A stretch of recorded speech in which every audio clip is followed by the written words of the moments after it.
Bueno, arrancamos si querés entonces, Fernando, sí. Ya pasaron creo que los 5 minutos. Bueno, sí, sí.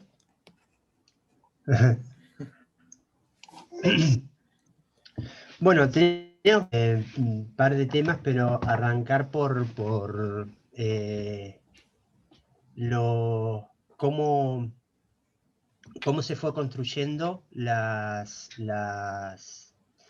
diferentes líneas de las culturas indígenas en Sudamérica, empezando por la más importante que tuvo.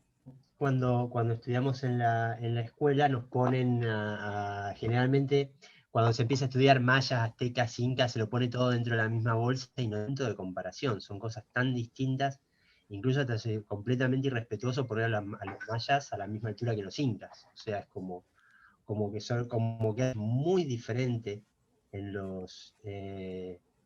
en sus desarrollos. La que a nosotros nos interesa, porque es la que más nos influye, es lo que conocemos como cultura inca. En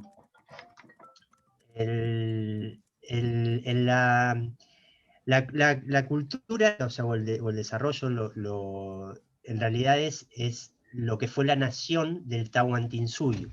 Tahuantinsuyo fue una nación independiente que iba desde un pedacito de Colombia, de la parte del sur, y llega acá hasta todo por el alrededor de la cordillera de los Andes. ¿Cómo se desarrolla esto y cómo se crea esa nación? Comienza inicialmente desde el mar, en el mar peruano, y parte también, donde los habitantes indígenas de esa región empiezan a tener un fácil acceso al pescado, a la alimentación. Tener pescado y sal es la conservación de alimentos y obviamente estaban bien alimentados, o sea, muy buena proteína, muy buena cantidad de fósforo, bien cubiertos sus nutrientes. Al tener sal, al empezar a conservar alimentos, llegan a la cordillera de los Andes. Y en la cordillera de los Andes se encuentran con otra civilización que se estaba gestando, que empiezan a decir, ustedes tienen pescado, nosotros tenemos papa, hoja de coca y esas cosas. Y empiezan a intercambiar, a relacionarse, sin ninguna intención de conquista. ¿Para qué me voy a empezar a pelear con los que están a 4.000 metros de altura si primero que apenas me da el piné para poder estar a esa altura? Hay que estar a 4 o 5 mil metros. Se empieza a dar Eh, como esta relación de espontaneidad y a base del comercio, de yo claro, necesito tales netamente cosas que comercio. vos tenés. Yo necesito esto, vos tenés esto, intercambiemos. Perfecto. Pero ¿qué tenían los de la montaña además? Contactos con la Amazonía. Y de la Amazonía que tenían fruta. Pero además hay otro detalle también, que es lo que traen, que fíjense en los detalles en los que estaban. Estamos hablando de miles de años para atrás, que además lo otro que le traía del mar era colores nuevos. Ustedes no tienen ni idea lo importante que son los colores para esta cultura. Poder darle un color nuevo, una tintura nueva con un color nuevo a los tejidos. Ese detalle es fundamental, porque se empiezan a mezclar entre ellos y llegan a tener una nación con entre 15 y 30 millones de personas, es difícil de saber el número hoy, que se empieza a nuclear netamente por el comercio y por el libre comercio. El Tahuantinsuyo se empieza a formar a partir de Cusco. Cusco, de hecho, en Runasimi es Cosco, que significa ombligo, es el centro y que tiene la particularidad de que está a unos pocos kilómetros del mar y a unos pocos kilómetros de la Amazonía, y está en la montaña. Los de la montaña lo que le otorgan al Tahuantinsuyo es espiritualidad, es conocimiento, es conocimiento de los astros, conocimiento de los movimientos, conocimiento de toda esa región. Y además de esa forma, le entregan la administración política y espiritual. Ahí se forma lo que mal llamamos como imperio, porque el imperio que tendría que tener una particularidad para que fuera imperio. Imperar sobre los demás, o sea, llegar como eran los romanos. Llegan, rompen todo, colonizan, y acá no había, aquí había acuerdos de libre comercio, que iban desde el sur de Colombia hasta Uspallata. Sí. Lo que hacía el Estado, a través de lo que sería lo que formaría como Estado, que era el Inca, o sea, eso eran los incas eran solamente los que tenían esa parte del control del Estado, era a través de un impuesto que cobraban a través de la minca, que es trabajo, fuerza laboral que le daban cada una de las comunidades para el bien común. Eso significa caminos, acueductos, lo que es el sistema de acequias que tenemos en Méndez. Eso es un invento de Perú, o sea, de esa misma, o sea, no fue que lo trajeron los huarpes, o sea, los huarpes cuando se asocian con la nación, se acercan a eso, pero no había imperialismo, o sea, había simplemente libre comercio, basados en dos principios fundamentales. El AINI, que entender el concepto de AINI es entender que todos tenemos que dar algo por lo que vamos a recibir, y tiene que estar en equilibrio. No se puede dar sin recibir, no se puede recibir sin dar. Punto. Fin de la discusión. Un subsidio está mal. Claro. Directamente. Sí, o sea que siempre hay un intercambio. Sí, incluso con el Estado. Porque el segundo principio de lo que sería el Estado inca es la redistribución, pero la redistribución se hace hay un entendimiento incorrecto por parte de algunos que lo ven como redistribuciones, todos ponemos en el medio y de todos va a partes iguales. No, eso no existe. O sea, la redistribución es todo lo que apunte al bien común. O sea que la función era hacer caminos, redes de comercio, facilitar el comercio, por eso se hace lo que se llamó el Capacnián, que el Capacnián es la ruta que va desde Uspallata hasta Colombia. Es una ruta por el Amazonas que recorrían los chaquis. Imagínense que había gente que lo hacía en 4 días eso. O sea, hay todos mitos con esos de cómo los chaquis se movían dentro del Tahuantinsuyo. Pero había completa libertad. A tal punto hay libertad en eso que cada pueblo tenía su propio idioma y a su vez todos hablaban runasim para poder comunicarse entre ellos. Sería como el inglés hoy, ellos tenían runasim y el quechua, lo que nosotros llamamos, como hoy conocemos como quechua, era runasim, es el nombre correcto.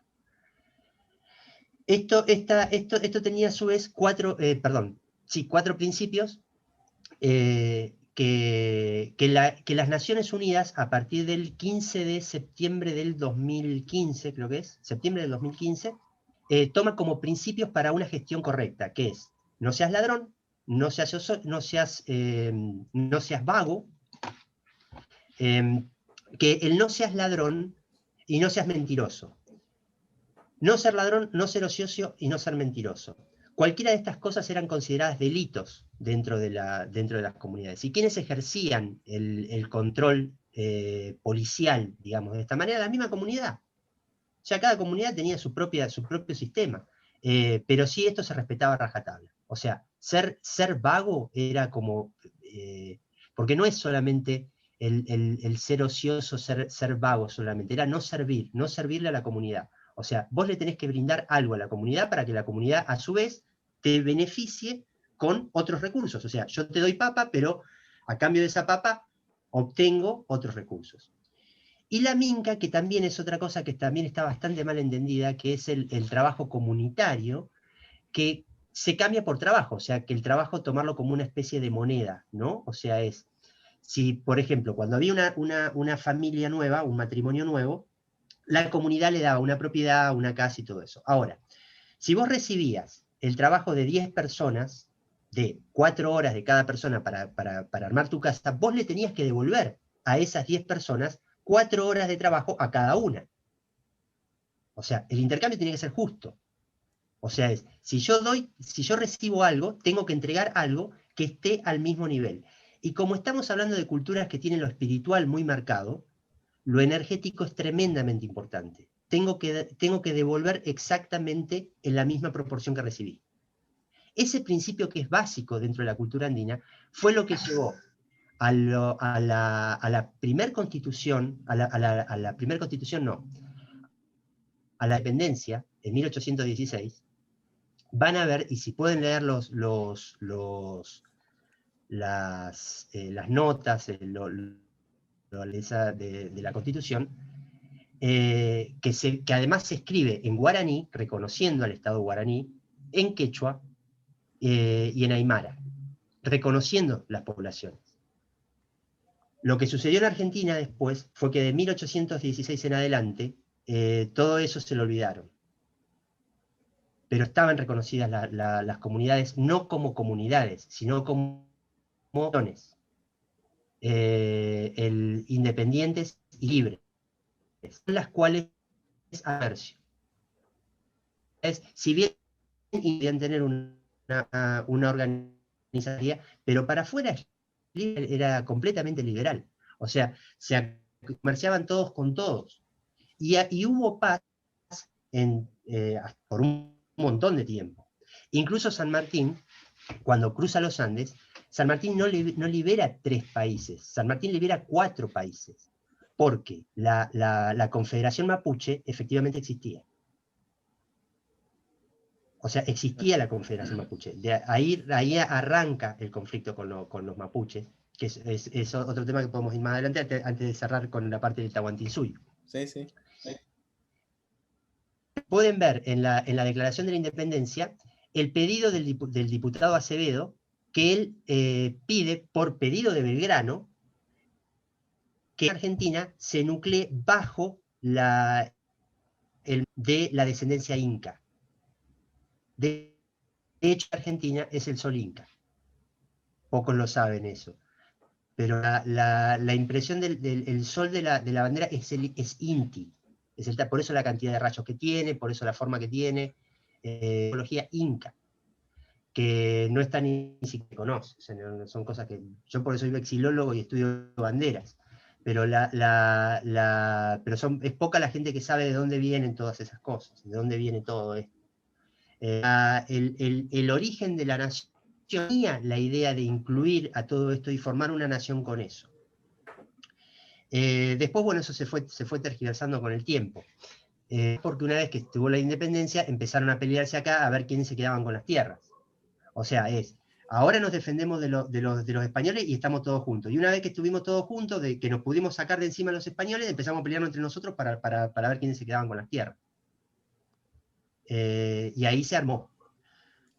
Pero en sí lo que fue el Tahuantinsuyo era una nación, no era un imperio, si bien tenía un sistema casi podríamos decir monárquico hasta por ahí nomás, porque a diferencia de una monarquía, el rey es dueño de las propiedades. Acá la propiedad privada existía, o sea, vos eras dueño de tu casa. Vos eras dueño y las comunidades eran dueñas, puertas para adentro, manda las autoridades propias, que cada una tenía su propia forma. Y a su vez todos juntos integraban una red extensa de comercio que iba desde Colombia hasta el sur. Por eso fueron tan grandes. El tema era que no tenían ejército, por eso no tenían y no podían combatir con los españoles. O sea, no hay vestigios de batallas. Lo que se habla de que, por ejemplo, cuando dicen, no, los quechua tomaron esta parte, eso es anterior a lo inca. O sea, estamos hablando de miles de años para atrás. O sea, cuando los aymaras conquistaron tal parte, lo conquistaron antes de ser incas. O sea, eso es parte de su historia. Pero cuando llegan los españoles acá, llevaban 700, 800 años de paz y de libre comercio. Cuando llegan los españoles, de hecho, lo que ellos interpretan es que van a tener más gente para comerciar. No alguien a quien combatir, sino que demos todo en ustedes, intercambiemos. Y los españoles vinieron y dijeron, no, nosotros queremos todo. O sea, corta Directamente vinieron a colonizar, a conquistar todo lo que había. A saquear. Sin embargo, ese saqueo que se da por todo el Tahuantinsuyo no se da tanto en la región de Argentina. En Argentina, hasta ese momento, en las Provincias Unidas, había paz. De hecho, van a ver que el ejército de Güemes está integrado por indígenas. Se conforma con indígenas. La guerra del Paraguay, los que van a pelear son indígenas. Había acuerdos, había mucha cantidad de acuerdos. Sí, también, Y, bueno, como vos me hiciste, me pasaste ahí para que buscara. El sí, tema este, me anoté el nombre porque, bueno, se me iba. De Calfulcurá, que bueno, el él Fucurá. negociaba, él iba a negociar con Rosas y para conseguir los tratados, porque allá necesitaban Sí. justamente tropas para combatir y ellos necesitaban juntar más ganado, pieles y todo eso. Bueno, acá hay un punto importante, ya metiéndonos en ese tema. Hay un tema importante que es que no se puede separar la historia argentina de la chilena cuando vemos mapuches. ¿Ya? Es absurdo, es ridículo. Y esto es lo que se ha hecho siempre y se ha hecho con la historia. Por eso no podemos entender el conflicto que hay con los mapuches. Porque no podemos entender cuál es el origen de todo eso. Cuando los incas llegan, incluso hasta el Biobío, que es hasta donde llegan los españoles toman lo inca, pero no Biobío. Esa parte del Biobío para el sur de Chile, esa parte estaba por reches, araucanos, o sea, con todas las comunidades que había ahí. Del lado argentino, que tenemos que hablar desde San Rafael para abajo, y toda esa línea que incluye sur de San Luis, mitad de San Luis, un poquito para arriba, casi llegando a Río Cuarto. Río Cuarto era una zona de límite, y parte de la provincia de Buenos Aires, La Pampa casi completo. Toda esa zona empieza a estar, hay ocupación de comunidades como Ranqueles, Pehuenches, hay un montón de esas cosas. Yendo un poquito para atrás, vamos primero a San Martín. San Martín sale y cruza zona Pehuenche, y esto está registrado, y hay muchísima información histórica al respecto. Cuando cruza por zona Pehuenche, él reconoce al pueblo Pehuenche como nación independiente. Le pide permiso para pasar y le pide abastecimiento y soldados. Los pehuenches se lo dan. Cuando llega a Mendoza, forma un ejército que mayoritariamente estaba formado por huarpes y pehuenches. Y cruza la frontera con el padre de Calfucurá. Esto hay que entenderlo también.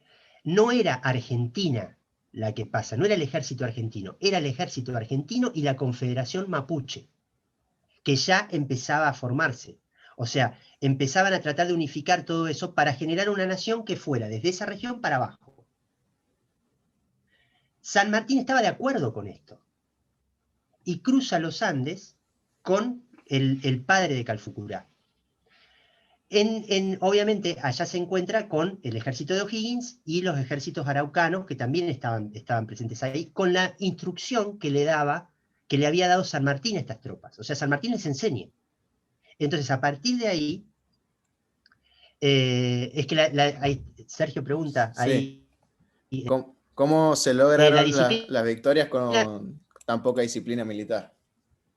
es que tenían disciplina militar, porque hay que pensar, hay que irse mucho más atrás en la historia. Tenés en la parte de Chile, Lautaro, es casualmente la logia de San Martín en Buenos Aires, se llama Lautaro, en honor a este mapuche. Ah, bien. Eh, Lautaro se defiende de Valdivia en Chile, de hecho lo mata a Valdivia, está 2 años metido dentro de su ejército, le es tomado como esclavo cuando tenía 15 años, y es tan disciplinado y tan buen soldado que les empiezan a enseñar Pedro de Valdivia le empieza a enseñar estrategias militares a Lautaro. Lautaro se escapa 2 años después y empieza a armar ejércitos. Ahora también vamos a contar la otra parte de la historia. Lautaro, cuando avanzaba y cuando formaba su ejército, iba por las comunidades indígenas en ese momento, y era simple: o estás conmigo o no estás conmigo. No estás conmigo, te aniquilo. Así de corta era la bocha. Arma su ejército y de hecho se enfrenta con los españoles y les gana, con las mismas estrategias que le había enseñado Valdivia. O sea, no tenían armamento, pero estrategias sí. Y estaban muy bien preparados. Ahí hay que entender, cuando se habla de pueblo mapuche como un pueblo guerrero y todo eso, nunca fueron guerreros hasta Lautaro. Estamos hablando del siglo XVI. No eran guerreros. A tal punto no eran guerreros y no tenían disciplina militar y eran no tenían ni idea, porque no eran conquistadores. Se volvieron conquistadores después, pero hasta ese momento no eran conquistadores. Lautaro les enseña las estrategias militares que había aprendido Valdivia, les enseña a andar a caballo, les enseña, porque acuérdense que no había caballos acá. Uno se imagina el indio a caballo y todo eso, y acá no había caballo, acá los caballos los trajeron los españoles. Les enseña todo eso y arma un ejército que termina matando a Valdivia. Es más, lo mata a él. O sea, porque en venganza de que él le había cortado los dedos de los pies al padre. O sea, se vuelven locos y resentidos, obviamente con justa razón, porque lo intentaron ocupar. Pero gracias a Lautaro, es que se corta la frontera ahí. Y por eso del Biobío para abajo los españoles no entran. En ese caso que va avanzando, porque ahí hay algo de paz muy grande, que va desde el siglo XVI hasta el siglo XIX, que se mantiene este equilibrio, porque los españoles que estaban tanto en Argentina como en Chile, se estaban peleando entre ellos, que tenían conflictos entre ellos. ¿Qué sí sucede ahí? ¿Qué es lo que hay que entender de la historia? Los mapuches, incluso hablando de lo mismo que les había prometido San Martín, intentan armar la Confederación Mapuche y la llegan a armar y tienen hasta diplomacia porque empieza a haber, y esto también es parte de la historia que por ahí los mapuches no te van a contar, tenían acuerdo con los ingleses, tenían comercio con los ingleses. De hecho, desde 1850, donde hay marinos ingleses que desembarcan en el sur de Chile y se encuentran con longos que hablan en inglés. O sea, la unión que hay entre los chilenos y los ingleses viene tanto de los mapuches como de los españoles que estaban ahí, que también comerciaban con los ingleses. Entonces, por ahí, entonces es básico. O sea, como que el inglés aprovecha la oportunidad que no aprovechó el español, de decir, vengo yo a saquear, y los otros dijeron, bueno, comerciemos, tengamos una buena relación claro, y no vamos a beneficiar los dos. Los ingleses no dan puntada sin hilo. Lo que estaban haciendo era darle crédito a los mapuches para que tomen todas esas tierras y después venir ellos y tomarla. O sea, hacer su negocio con ellos. Eligieron con quién comerciar. De hecho, hay instituciones mapuches en Inglaterra, eso lo saben. O sea, hay un centro a nivel mundial que está en Escocia, hoy, siglo XXI. A partir de ese momento, sí los mapuches empiezan a intentar, o sea, empieza a formarse la Confederación Mapuche a través de su líder natural, que fue Calfucurá. Calfucurá es nacido en Chile, pero no hay que tomar Chile como Chile en esa época, porque lo que había del sur para abajo no era ni Argentina ni Chile, era Gulumapu y Puelmapu. Gulumapu del lado de la cordillera, del otro lado de la cordillera, y Puelmapu del lado argentino, de lo que hoy sería Argentina. Pero en ese momento no, en ese momento Argentina no existía. Piensen que Argentina recién es lo que nosotros hoy conocemos como territorio argentino desde 1880. Antes de eso, esto no era, el territorio argentino terminaba ahí, terminaba en San Rafael, un poquito más al norte. Eso no era Argentina, eso era Puelmapu. Ponele que sí, no sé, la verdad si pueden los mapuches pedir asilo político en Escocia, no sé cómo es ahora, estoy contando por el histórico. ¿Qué sí hubo ahí? Sí había conflictos en eso, porque sí a partir de ese momento Calfucurá empieza a invadir territorio para unificar, con el fin de unificar a todo el pueblo mapuche en uno solo. Y ahí entran ranqueles, pehuenches, reches, todo eso. Y ahí sí hubo aniquilación. O sea, eso de que los mapuches sí fue así. O sea, Calfucurá se calcula que mató 2.000 indígenas durante esa campaña y establece la frontera que casi llega hasta Bahía Blanca, hasta esa zona. En el año 33, más o menos, Rosas acuerda con Calfucurá y establecen la frontera de lo que es la Confederación Mapuche con la frontera de lo que serían las Provincias Unidas y todo eso. Y acuerdan Hay un acuerdo entre Rosas y Calfucurá. De hecho, Rosas le ayuda a Calfucurá a sostener la frontera mapuche.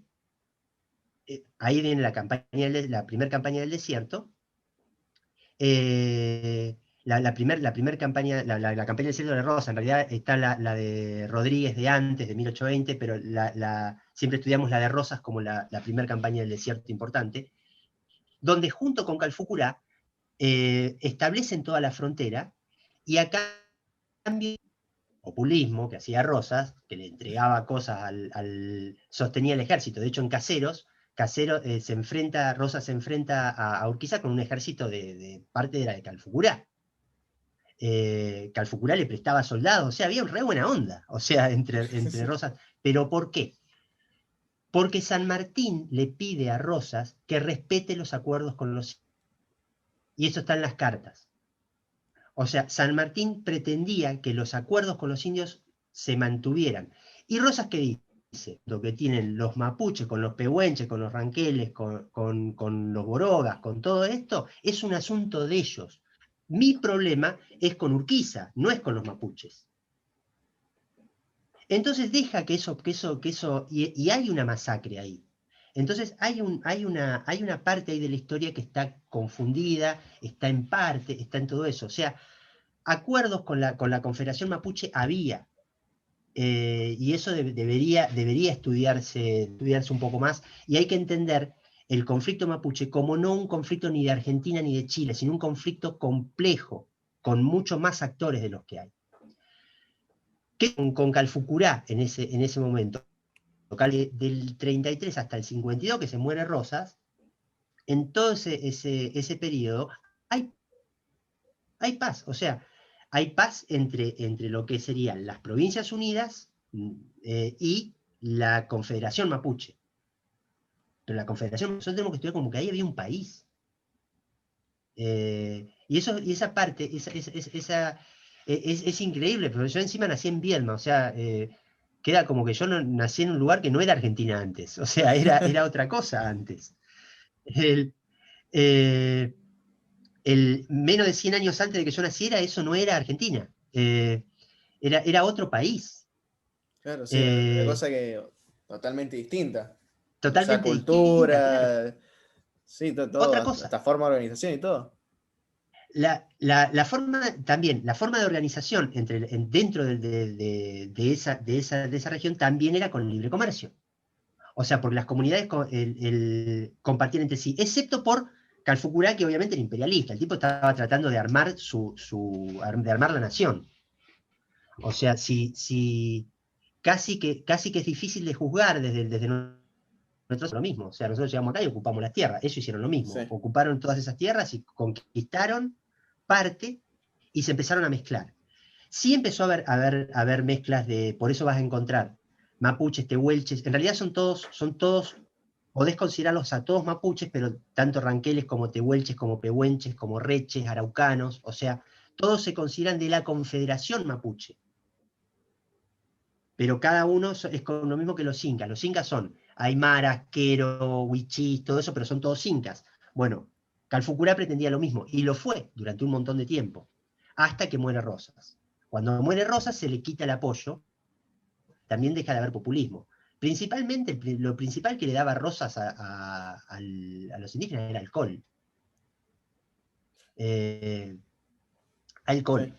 O sea, y el que se lo llevaba, y el nexo entre Rosas y Calfucurá era el hijo de Manuel Belgrano, que hacía de nexo entre los indígenas, porque Belgrano también era muy admirador sobre todo de la cultura inca. Por eso Belgrano fue el que propuso que Argentina debía regirse bajo bajo un incanato, no como una república, sino como una monarquía.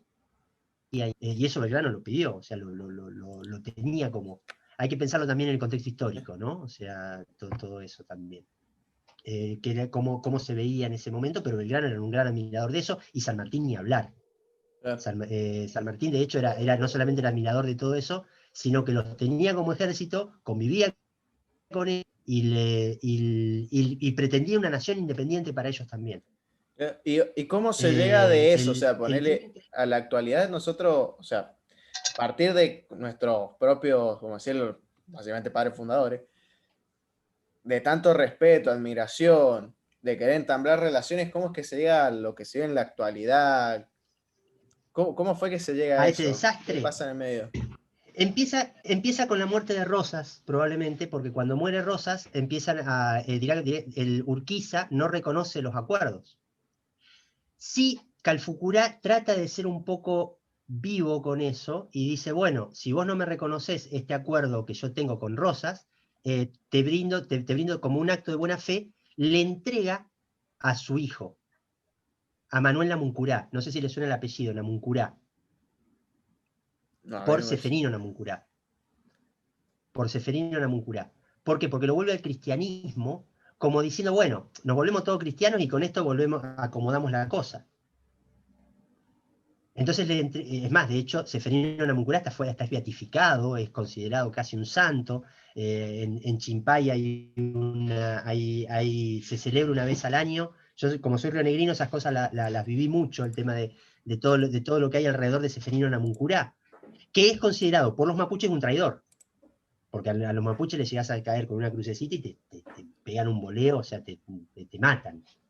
Eh, el, cuando eso empieza el no reconocimiento de todo eso, Calfucurá se vuelve loco y empieza a atacar Tandil, ataca Bahía Blanca, ataca Tres Arroyos, empieza a atacar todos los fuertes que había en la provincia de Buenos Aires. En represalia de esto, bueno, ahí empieza a haber conflictos en toda la región. Adolfo Alsina, viene un poco más adelante, establece una estrategia defensiva. Con esto, porque obviamente Calfucurá se robaba ganado en la provincia de Buenos Aires y lo llevaba hasta Chile y lo vendía allá, y por eso había un bienestar y por el ganado que se choreaban en toda la región y lo vendían del otro lado.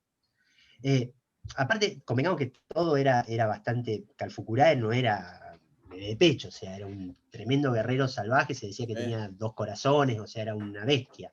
Sí, sí, sí. Y tenía un ejército tremendamente entrenado, al padre lo había entrenado San Martín, o sea, tenían muy buena formación militar. eh, tenían una muy buena formación militar y muy buenas estrategias de combate. Entonces era difícil enfrentarse a ellos, y en ese momento era bastante pareja, eran bastante parejos los conflictos. Pero estamos hablando de mediados del siglo XIX. Esto se empieza a podrir, digamos, en el 70, por ahí, donde 1870, entre 1870 y 1880, que es cuando directamente, como no le reconocen las tierras, no le reconocen nada, Mitre incluso intenta salir, lo sale a buscar a Calfucurá, y es por eso que no conocemos mucho de toda esta historia, porque Mitre lo sale a buscar a Calfucurá, y Calfucurá le pega una paliza tremenda a Mitre, con todo el ejército argentino.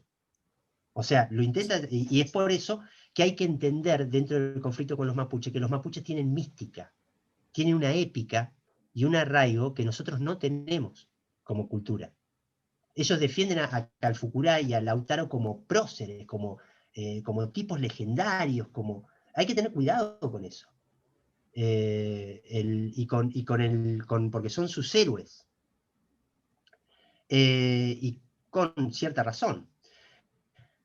El que lo traiciona a Calfucurá es Catriel. De hecho, hay una ciudad en Río Negro que se llama Catriel, petrolera, conocida por eso, es el límite con La Pampa y Neuquén, en esa zona.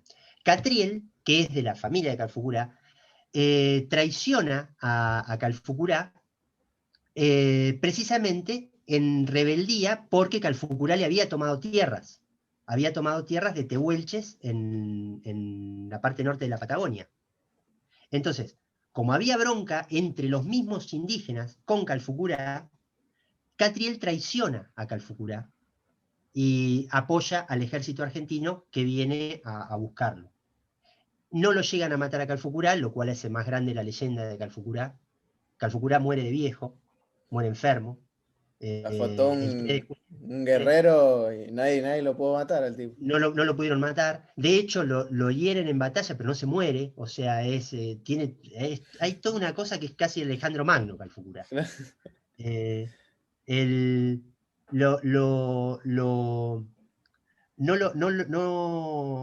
No lo pueden matar, lo traicionan a Calfucurá, los mismos originarios, los mismos indígenas del norte de la Patagonia, del lado argentino, y ahí lo empiezan a correr. De hecho, las últimas palabras que se escuchan de Calfucurá, esto es muy buena porque dice, le dice al soldado, esto está en las crónicas, es incomprobable lo que voy a decir, pero es lindo, es la épica, es la mística, que le dice: oh enemigo, el día que me hayas dado de baja, recuerda que el aire, recuerda y ten cuidado de la tierra, del aire, del agua y de los pájaros, porque eso también soy yo. O sea, es tan parte de la tierra que el aire que vas a respirar es él. Teniendo esas cosas, vos le das esas ideas a un activista de izquierda y se vuelve re loco. Ah. Se vuelve re loco. Eso hay que tenerlo en cuenta. De que no es una discusión común, es una discusión que tiene mucha sangre, mucho corazón. No podés discutir con alguien que tiene ese nivel de fanatismo con eso. Por eso hay que entenderlo, por eso hay que estudiarlo. Entonces tenés los indígenas de acá, que algunos estaban con Calfucurá y otros no. Tenés porque Calfucurá también aprovecha me vuelvo un poquito para atrás, el acuerdo que tiene con Rosas para hacer bosta directamente a sus enemigos en la región. De hecho, extermina muchas comunidades, las destruye completamente, sobre todo en La Paz y en la provincia de Buenos Aires. Había visto que en una batalla él mató a 2 caciques que eran hermanos, ¿puede ser? Sí. Ya no acuerdo tanto los nombres de las batallas, pero sí que a los 2 hermanos los mata después del acuerdo con Rosas. Sí, Incluso sí. Rosas le ayuda a Calfucurá. O sea, hay el sustentado en que San Martín también tenía tenía como la parte histórica que lo avalaba. Es decir, bueno, San Martín también está del lado nuestro. La historia nos avala, que lo siguen usando como argumento hasta el día de hoy. El tema de otro tema importante también a entender ahí es que ese movimiento que hace para conformar la Confederación Mapuche es gracias a armamento que tenían de los españoles y de los ingleses, el aprender a usar a caballo, que no sabían usarlo, porque lo previo a eso, las comunidades indígenas de toda la región vivían en pequeños poblados y aislados unos de otros, con comercio entre sí. Comercio sí había, por eso todos hablan mapudungún. O sea, todos tienen el mismo idioma. Y eso porque había comercio. O sea, que eso es un detalle, hay que entender que los acuerdos de libre comercio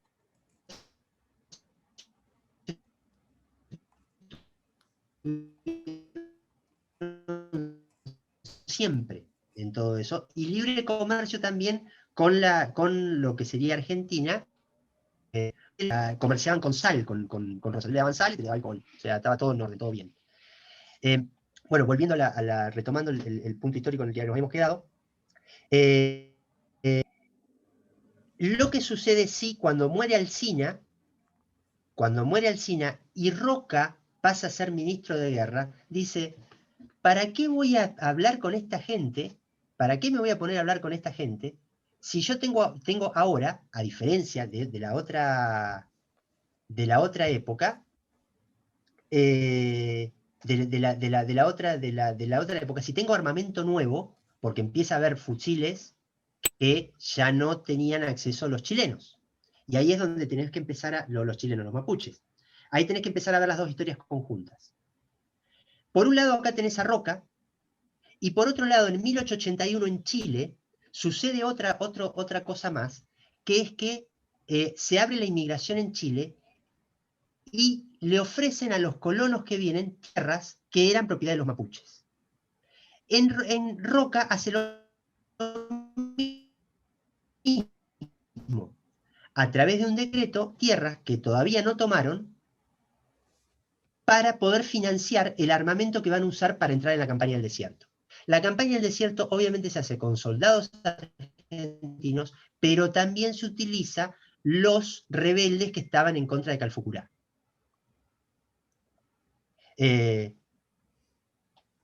No sé si me cortó una parte o algo de eso. O sea, sí, porque yo veo todo como cortado. Se trabó un poco al principio, pero después retomó y se puso bien. Bueno, el punto era que el Roca utiliza, revende las tierras antes o sea, venden las tierras, las Sí, venden, directamente pero todavía no las como pum, tienen. la venden y claro, no tenían las tierras todavía. No tenían las tierras, no las tenían. Entonces, ¿qué hace Roca? Se alía, está en alianza, se ponen con algunas comunidades indígenas que están en el sur, y empiezan y con cuatro columnas avanza sobre el territorio y hace bosta todo lo que está a su paso. 14.000 prisioneros toma Roca. De esos 14.000 los llevan a Buenos Aires. Llegan 3.000 vivos, 11.000 se mueren en el camino. Esos 3.000 soldados que quedan 1880, ya 1880, ayer, para la historia, los llevan a la isla Martín García y ahí los miércoles y los domingos repartían esclavos para la sociedad bonaerense de la porteña, o sea, para los oligarcas porteños. Es más, se entregaba un manual de cómo había que hablarles y todo eso, un asco. O sea, esas son las cosas que se acuerda la gente de que vive ahí. O sea, se acuerdan de eso. Eso no se puede olvidar. Casi toda una Eso fue humillación que crímenes de lesa sufrió humanidad que no el son pueblo. prescriptibles. Exacto, exacto. Entonces hay que tener cuidado cuando se reivindica a Sarmiento, que fue el precursor de todo esto, a Roca, a Avellaneda, incluso hasta Juárez Selman, sobre cómo se construyó el país y sobre qué bases. Porque se repartían esclavos, los castraban, les cortaban los talones, les cortaban los brazos, era muy común cortarles una oreja. En Chile, al mismo tiempo, pasó exactamente lo mismo. Los ingleses le quitaron el apoyo a los mapuches y se lo dieron a la parte de Chile porque podían comerciar con eso y no con los otros. Entonces, le hicieron el mismo avance que se dio en 1881, un año después. Cuando vieron que en Argentina ya lo habían tomado, los chilenos empezaron a hacer lo mismo. Y también les tomaron las tierras. Esto lo viene a reivindicar después, y eso parece una parte más interesante de la historia.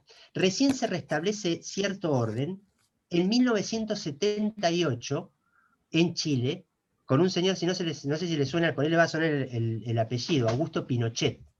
Sí. Pinochet le entrega, sin publicar en ningún lado, y bien Cayetano, arregla con todas estas comunidades y le entrega 70.000 títulos de propiedad. A la comunidad mapuche. 70.000 títulos de propiedad a diferentes mapuches. El tema es que lo que discuten después los mapuches es que no fueran comunitarias, que fueran personales. Pinochet le dijo, mirá, yo te doy la tierra a vos, y después vos querés juntarte con él y hacer una comunidad, es un asunto de ustedes. O sea, yo te doy la propiedad a vos y la pongo a tu nombre. Y a vos y la doy a tu nombre. Después ustedes hagan lo que quieran. A tal punto fue positivo eso para los mapuches, del lado chileno, que en 1989, a Pinochet, las comunidades de la Araucanía lo nombran Futalonco, que es la máxima autoridad que puede tener un mapuche. Pinochet se muere siendo la máxima autoridad mapuche, conocido por los mapuches. ¿Qué sucedió después? Cuando llega el gobierno de Frei en Chile, no reconoce los acuerdos que tenían los mapuches con el Estado chileno y les expropia tierras que ya les habían entregado para hacer represas hidroeléctricas. Ahí la arruinó. Y ahí empieza otra vez el problema. Y eso reavivó todo lo anterior. Si eso no hubiese pasado, probablemente no existiría el conflicto. Pero empezó porque eso estaba más o menos, y bueno, y después empiezan los grupos de izquierda en realidad hay grupos de izquierda que se empiezan a mezclar en los 60 con los mapuches en Chile, y eso empieza a contagiar otras cosas, y esos grupos se empiezan a radicalizar, se empiezan a armar. Entonces ese grupo armado empieza a contagiar a los Aymara del norte, entonces ahora tenés grupos armados en el norte de Aymara que quieren la vuelta del Tahuantinsuyo, y tenés esto que quieren la Confederación Mapuche de nuevo, o sea, se fue todo, o sea, se enquilombó todo. Se terminó desvirtuando Eh, todo. Primero porque no se respetaron los acuerdos que hubo, porque se sigue reivindicando a Sarmiento, lo cual es ridículo, que siga habiendo una fecha donde se homenajea a Sarmiento. Directamente entregalo, y ya está, y solucionás el problema. Vos no podés tener como prócer alguien que dijo a los indios hay que matarlos a todos, y hay que exterminarlos, y después encima se los extermina. Porque lo que se hizo con los prisioneros que se tomó en la isla Martín García fue terrible. Son los primeros crímenes de lesa humanidad que hubo en el país, y son imprescriptibles. Son imprescriptibles. O sea, podemos reconocer, sí, decir, bueno, hay que revisar el tema de las tierras, a ver si realmente le corresponden, no le corresponden. No podemos hablar de eso porque hay que ver si la tierra de los ranqueles, que después le tomó Calfucurá, o sea, hay que buscar los ranqueles que eran originarios de ahí, indígenas de ahí, y hacer un estudio con eso. Hay que estudiarlo, hay que ver. Pero no se puede desde la base con gente que reivindique ni a Sarmiento ni a Roca, porque no te lo van a aceptar del otro lado. No te lo van a aceptar nunca. Y tienen razón en no aceptarlo. Claro, porque queda toda la herida de lo que han sufrido, obviamente, a mano de todo lo que han hecho estos tipos que nos han contado. Y el tema es que siguen sufriendo, porque el tema es que una vez que en 1880 Roca arrasa con todo, arregla con algunos, y a algunos les da tierras, unas tierras completamente estériles que no servían para nada, y a cambio de los servicios que le brindaron para derrotar a Calfucurá. Bueno, Calfucurá ya se había muerto, a los sitios que quedaban de la Confederación Mapuche. Y directamente ocupamos el país. Ocupamos todo eso y los chilenos hicieron su parte. O sea, es una cosa conjunta. O sea, todo eso, cuando dicen, esto también sirve para cuando los chilenos dicen la Patagonia fue chilena. No fue chilena, era mapuche, que no era chilena. El Estado chileno llegaba hasta el Biobío. Del Biobío para abajo no era Chile. Empezó a ser Chile a partir de 1881, que les vendieron las tierras a los colonos que venían.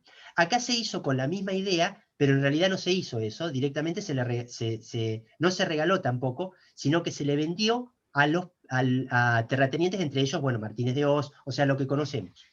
Lo que se utiliza como argumento que en realidad es cierto, es real. Todas esas cosas son verdad. Para poder establecer bien para poder establecer bien y para poder cerrar todo eso, hay que empezar por un reconocimiento histórico de lo que fue. Un reconocimiento histórico de lo que fue. Decir, bueno, es real que esas tierras había muchas que eran.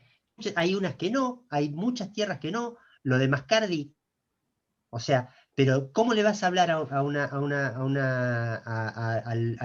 los desarrollos de Villa Mascardi en Bariloche? No corresponde, cuando en realidad vos le quitaste la tierra a los otros.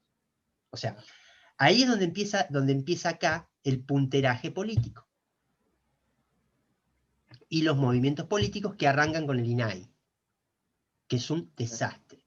En el año 1985, Alfonsín, el gobierno de Alfonsín, promueve 302, que intenta todo eso y decir, bueno, ¿qué es lo que propone en ese momento?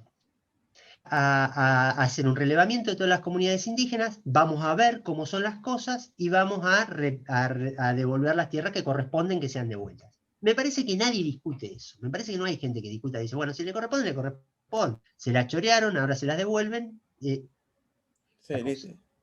Y se avanza. Y se avanza. El periodo que debía haber para eso era de 4 años. ¿Qué pasó? No se hizo. En 2009, como no se hace, se promulga la ley 160. La 2660 lo que por 4 años más y le otorga $3 millones más para hacer ese relevamiento que hacía 14 años que se tendría que haber hecho. Perdón, 24, que se tendría que haber hecho. A partir de ese momento, lo empezaron a prorrogar cada 4 años. El INAI tiene un presupuesto de 270 millones de pesos. Hoy. 270 millones de pesos son en... ¿Y qué es lo único que hizo este año? Era un organismo para las mujeres indígenas. Para estudiar los derechos de las mujeres indígenas, cuando todavía no tenés el problema de las tierras resuelto. Cuando todo esto que hablamos recién ni siquiera está hablado. Llevan 34 años gastando una fortuna sin hacer para lo que fue para hacer, para lo que la ley dice que tiene que hacer. Claro, Lo no único que hacen y es no atienden la demanda de la comunidad. Todos los años hay un organismo nuevo que se crea. Y esto corresponde, porque la última 160 fue en el 2017. O sea, no fue, va a seguir hasta el 2021 con un presupuesto nuevo para hacer un relevamiento. ¿Qué va a pasar con esa plata? Y ya sabes del Estado, se crea y se la chorean. Claro, se la reparten entre ellos. Y directamente se la chorean. A tal el INAI, que el INAI, si pueden entrar, es una vergüenza. El INAI tiene, por ejemplo, comunidades indígenas de Argentina, el listado de comunidades indígenas de Argentina. Yo he estado en un montón de comunidades y que tienen personalidad jurídica, no figuran en el INAI. Hay un calendario de fechas, en el calendario de fechas están mal las fechas, ponen 21 de junio Inti Raymi, el Inti Raymi no es el 21 de junio, es el 24. Ponen el año nuevo Mapuche entre el 20, o sea, cobrás 370 millones de pesos y ni siquiera sabés las fechas. No figura el año nuevo guaraní. Hay 30.000 guaraníes en Argentina y no figura el año nuevo guaraní como una fecha en calendario. El nuevo huarpe, los huarpes directos al INAI. Figuran 3 comunidades, la comunidad huarpe de Guaitamari y de Uspallata, no figura huarpe Pincanta. La comunidad huarpe Pincanta de San Luis, por ejemplo, este año, nosotros, trabajando con la Municipalidad de San Luis y con el gobierno de la provincia de San Luis, hicimos los nexos de interés provincial, el año nuevo huarpe, que es entre el 4 de agosto de acuerdo a la luna, porque es solar y lunar, es la posición del sol con la posición de la luna. Declarado de interés provincial, por lo cual tiene ya un valor estatal, o sea, el Estado lo reconoce. Sin embargo, en el INAI no figura. O sea, 300 de pesos y ni siquiera están atentos a lo que sale publicado en los diarios. Sí, o sea, ni siquiera se molestan en hacer, ni siquiera hacer su trabajo, ni representar comunidades, nada. 6 millones de dólares te soluciona todo el problema. En un año te soluciona todo el problema. Porque el problema es complejo de resolver. Simplemente es, reconozcamos la historia, reconozcamos cómo fue, que empieza a estar publicado cómo fue la historia, reconozcamos a Rosa, reconozcamos a Calfucurá, reconozcamos a todo lo que pasó en la historia, que eso es lo que te van a pedir. El problema de tierras no es difícil, de verdad que no es difícil. Es más, para sacar datos, nos fijamos cuánto cuesta incluso un de ADN, como para saber a ver si realmente el que está ocupando es originario de ahí o es originario es invasor de los mapuches chilenos que mataron a los ranqueles de acá. Bien, podemos saberlo. Un análisis de ADN cuesta 3.600 pesos. Se pide es hasta barato. O sea, ni siquiera dentro del presupuesto nacional es un chiste. Se lo puede hacer a toda la población si querés. O sea, ni siquiera. Es una cuestión de agarrar los recursos que ya tienen y implementarlo de la manera correcta. Exacto. Ahora, ¿qué sucede? Este año la función del INAI fue crear otro organismo. O sea, crear una subsecretaría de una subsecretaría de una subsecretaría. Esa subsecretaría que crearon y lo ponen diciendo, bueno, tenemos este año por primera vez están los derechos. Todo bien, bárbaro, pero no tenés otro problema más a resolver. O sea, primero fíjate a ver cómo le llega comida a los guaraníes que están. Fíjate cómo, o sea, hay otras cosas. resolver primero en el sur, porque hay un montón de comunidades que, fíjense que desde el 85 hasta ahora, hay un montón de comunidades que viven ancestralmente de ahí, que no fue tomada ni por Calfucurá, ni por nadie, que son indígenas, originarias de ahí, que tienen 10.000 años viviendo en Cales. O sea, lo único que tenés que hacer es un decreto y ya está. Si es de ellos. Sí. O sea, es más, aplicando las mismas leyes que nosotros tenemos. O sea, si vos ocupás una tierra fiscal y durante 30 años, creo que es así, no soy abogado, no sé bien cómo es ese tema, pero, pero le corresponde la propiedad, o sea, no es difícil de resolver, es bastante sencillo. Entonces, el tema es que se hace uso político de eso porque, ¿qué viene? Llega un tipo como, por poner un nombre, así se me ocurre, y le dice a los COM, sí, yo te lo voy a dar así, así, así, vos venía a esta marcha, y empieza ese uso. Y en eso a todos. Políticamente como punteras de las comunidades indígenas. Y eso ha pasado acá. Entonces, se intentó imponer, en la época de Macri también se intentó imponer a Félix Díaz a cargo del INAI, lo rechazaron las comunidades porque es pastor evangelista, y no responde a las comunidades. Los otros que lo enfrentan, empiezan a generar enfrentamientos en vez de ideología política, o sea, decir, bueno, estos son más de izquierda, estos son más de derecha, cuando en realidad ningún indígena originalmente fue ni de izquierda ni de derecha, eran libres. Todas.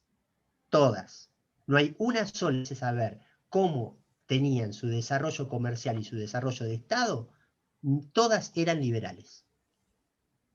Y que realmente funcionaban muy bien. Lo único que no les funcionó fue la defensa, porque no tenían ejército, si no combatían. No. Sí, Hasta donde que no entra el llegaron los españoles y no se comercio, no desarrollaron, entran las no. balas. Es un dicho bastante popular. Y casi que es cierto eso, casi que es verdad. O sea, el problema fue que acá se empezaron se empezaron a pelear por ver quiénes ocupaban las tierras, y del 80 en adelante no solamente hubo la ocupación de las tierras, sino el empobrecimiento sistemático de las comunidades, de los indígenas. Entonces, claro, cuando ves a un mapuche, sí, ignorante, no tiene cultura, no tiene nada, vieron a eso. Entonces es obvio que con el correr de las generaciones empezarás a tener gente más pobre, más ignorante, con menos acceso a la educación, que no se podían integrar. Entonces tenés ese resentimiento latente ahí, con la mística que tiene el ser mapuche y los descendientes de toda esa cosa, iban a pedir la restitución, que es lo que piden, porque lo que piden los mapuches no es ya una tierra. Hay un grupo radicalizado que ya lo que quiere es la vuelta a la Confederación Mapuche. O sea, quieren la independencia. Entonces no reconocen ni al Estado argentino ni al Estado chileno. Ahora, ¿cómo se llegó a eso? Por lo que hiciste. O sea, de alguna manera eso se tiene que resolver. Y de verdad que no es difícil de resolver. Ahora, lo que hay que establecer también son reglas de juego claras. O sea, decir, bueno, esto es inaceptable. La toma de tierras porque sí es inaceptable. La violencia es inaceptable, el quemar 200 camiones en Chile es inaceptable, el prender fuego a una casa con 2 viejos adentro es inaceptable, por eso es que está preso Jones Wallace, es porque prendieron fuego a una familia. O sea, eso no se puede aceptar, eso no se puede tomar como parte del conflicto, no. O sea, los actos de terrorismo son actos de terrorismo, y me da lo mismo quien los haga. Ahora, me da lo mismo que lo hagan los mapuches, también me da lo mismo que lo haga Sarmiento, ¿eh? Sí, sí. O sea, castigo a Sarmiento de la misma manera. Claro, sí, es parte de no ser hipócrita en ese Roca, sentido de si alguien, a ver, la violencia está mal del lado que venga y está mal agredir la vida de la otra persona y también la propiedad de la otra persona. exactamente, respetando, establecemos reglas, porque el otro problema que tenés, importante en todo esto, es que Chile en este momento tiene 1 millón de mapuches. Tenés 60.000 carabineros. Vas a perder siempre. o sea, tarde o temprano. ¿Quién pregunta? Jess, la comunidad indígena liberal no sometían ni sacrificaban a otros tribus, no, jamás. Eso tenés esa parte de Calfucurá de los mapuches, que esa parte sí era agresiva, pero en lo que es Tahuantinsuyo eso nunca pasó. No hay que confundir, porque por ahí se confunde mucho lo que es Inca con lo que es Maya y Azteca, que en el norte, ellos sí eran así. Sí sacrificaban gente, sí mataban. Los incas no tenían sacrificios. O sea, no hay que confundir Maya con Inca. Los incas eran un pueblo terriblemente pacífico, lo siguen siendo hasta el día de hoy. De esta charla me dejó saludos porque justo antes de entrar hablé con Jacinto Huamán, papamisayo de la comunidad Queros y para toda la provincia. Los incas eran un pueblo terriblemente pacífico, enormemente. No tenían conflictos con nadie. Por eso tenían el imperio que tenían, por eso tenían 30 millones de personas y por eso tenían un promedio de vida de arriba de los 100 años. Piensen esto, que en el siglo XV los Kara, los Huichís, tenían promedios de vida de más de 100 años. No tenían violencia, no entendían la violencia. ¿Y cómo es que se De llegan a hecho, no la tener entienden hasta el día de hoy. esa esperanza de vida de tantos años? Porque inclusivamente en la sociedad moderna es muy difícil encontrarte una persona que viva tanto.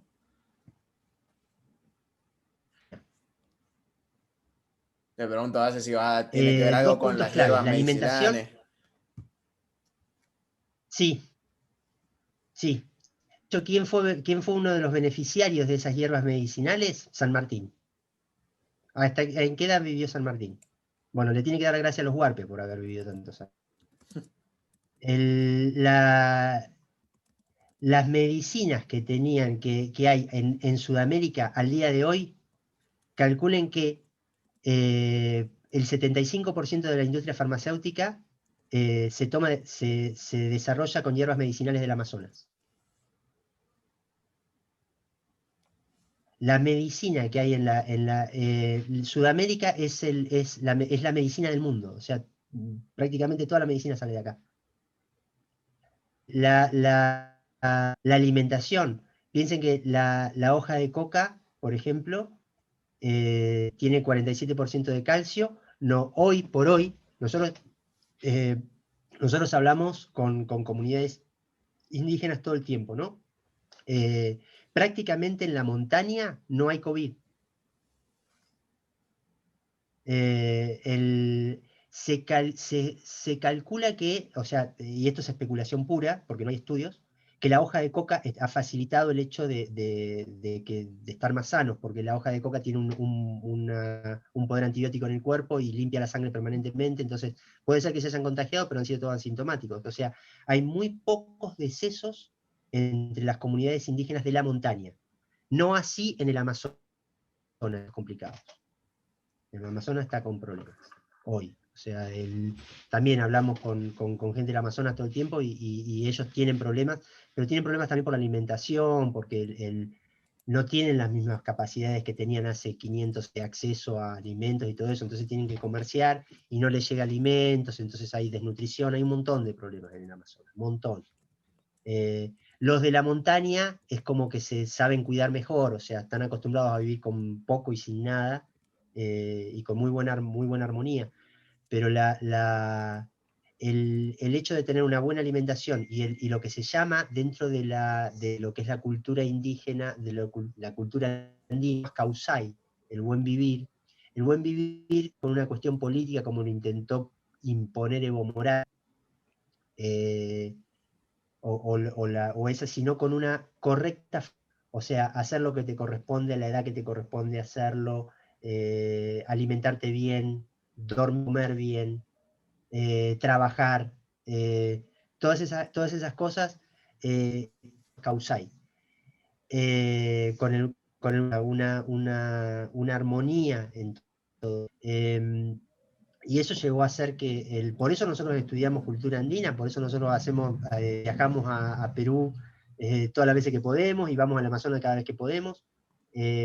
Existen cuestiones medicinales hoy en todo Sudamérica, no solamente en el Amazonas, sino los mapuches también tienen sus sus capacidades medicinales y su medicina ancestral, que es muy útil hoy y que sería muy interesante poder estudiarlas y poder incorporarla, que es el trabajo que hacemos en Conciencia Activa, poderlas incorporar dentro de la medicina tradicional. Hay curas para enfermedades que nosotros todavía no las hemos descubierto, hay tratamientos a enfermedades que todavía nosotros no hemos descubierto.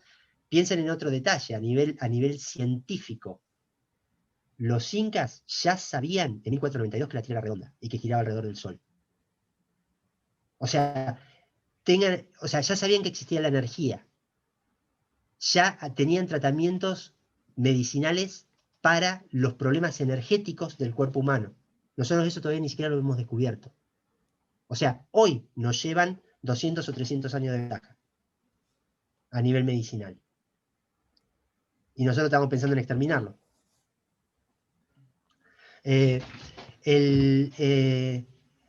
Maravillas de lo que son las medicinas, de las medicinas ancestrales, bien llevadas a cabo, no con un tipo que estuvo 2 semanas en zonas, volvió y dijo, yo soy chamán.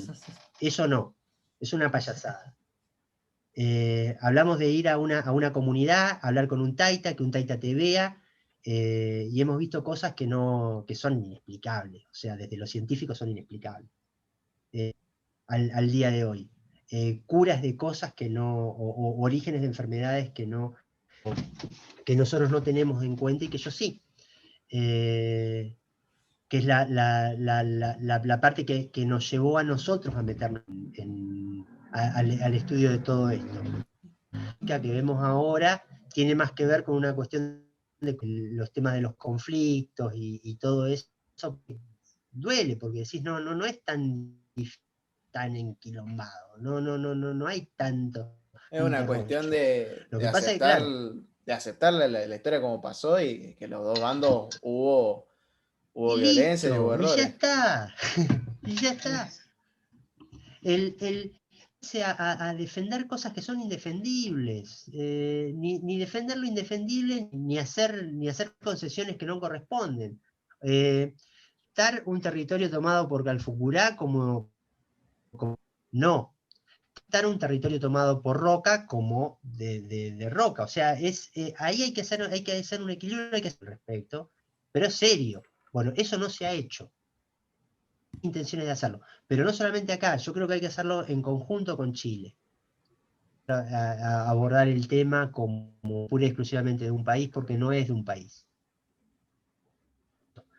Hay que entender que así, cuando vas a los Andes, si vas a una comunidad quero, no ven al cayaguaya como boliviano, lo ven como cayaguaya, no ven a una aymara como es aymara. Sus diferencias, sus diferentes formas de ver algo. En cuanto a la política también, o sea, son muy diferentes, no se puede, porque también está la idea de que los andinos, sobre todo con Evo Morales, se volvieron todos socialistas. Sin embargo, les puedo asegurar que no. O sea, que no, que la mayoría de las comunidades originarias no lo quieren. Y muchas lo ven como lo que es un pibe que tiene indefendible. Ya a partir de eso, listo, ni lo reviso, o sea, ni me interesa, o sea, es un pedófilo. Que Argentina lo tenga con asilo por hoy es inaceptable. Mucho menos por los organismos progres. Que, bueno, ¿dónde está Victoria Donda quejándose de que Evo Morales lo tenemos alojado acá? O sea, hay pedófilos buenos y pedófilos malos. Claro. O sea, mientras de una vez por mes ya está. O sea, pero la realidad es esa. El tipo desde hace 5 años, que anda con 14 años como su novia, solamente le damos alojamiento, sino le damos alojamiento con el suite presidencial, con cama matrimonial para que esté con una niña de 14 años. Eso pasa hoy. No es que estamos hablando, o sea, parece que estamos hablando del siglo XIX con eso, y eso pasa. Acá dicen, pregunta, ¿recomienda el libro de Márquez, El impostor, Evo Morales? No sé si lo has leído, yo la verdad desconocí ese libro. No, yo también lo desconozco. Yo sí hablo con mucha gente de Bolivia. Hablamos con gente que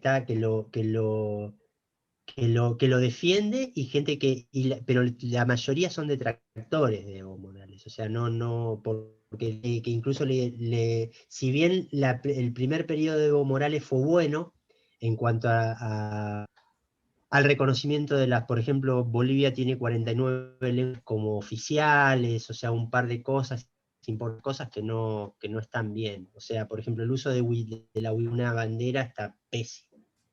Es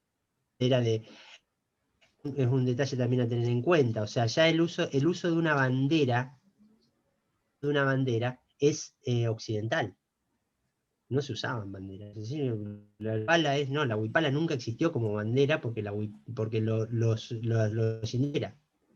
La bandera es para identificar. Si acá no había ejército, es lógico que no haya banderas. No hubo nunca banderas. La huipala era un símbolo sagrado que se adoptó como bandera después, que la adoptaron irrespetuosamente algunos organismos para mostrarse y que se utilice como trapo de guerra, me parece una falta de respeto.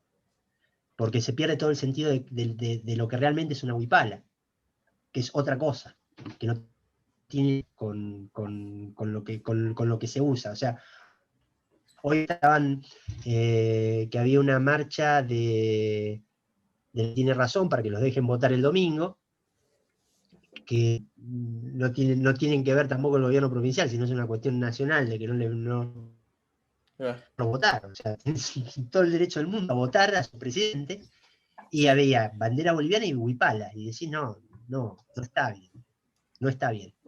Claro, no, exacto. Si es un No debería símbolo utilizarse tan sagrado, por así decirlo, ¿por qué la usan como para que se cortó. manifestarse? Claro, pero el tema es que la huipala es un símbolo, los colores son un símbolo ancestral que representan algo de cultura andina, algo de filosofía. Los tres mundos que se consideran dentro de la cosmovivencia andina, el Hucupacha, el Caipacha y el Hanakpacha, ¿no? Los tres mundos están representados por 10 serpientes. El Hanan, que es el mundo más expandido, porque no puede haber ni arriba y abajo, porque esa idea de abajo es también con la idea de la tierra plana. Por eso en Occidente se dice maestros ascendidos. El universo no tiene arriba ni abajo. Absurdo. Es más expandido o más comprimido. Lo que está más comprimido o dentro, o en el inframundo, o sea que sería lo subatómico, sería el Hucupacha. Es lo que vemos, y el Hanan es lo que no vemos y es energético que está alrededor. De ese mundo energético que está alrededor se representa sin cabezas.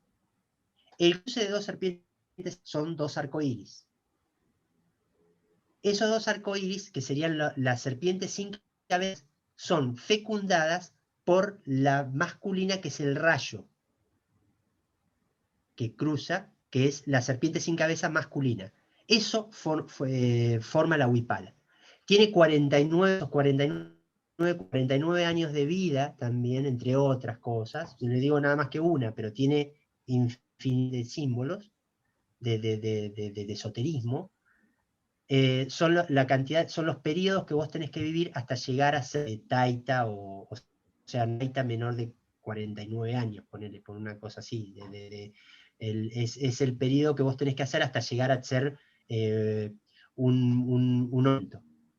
Tenés un periodo lunar, uno solar, uno lunar, una solar, hasta que llegas a los 49. Es muy importante ese número, porque son los periodos en los cuales el grando completamente cada 7 años. Entonces, cada 7 años tenés un cambio de estado. O sea, tenés primera niñez, segunda niñez, primera adolescencia, segunda adolescencia, cada 7 años.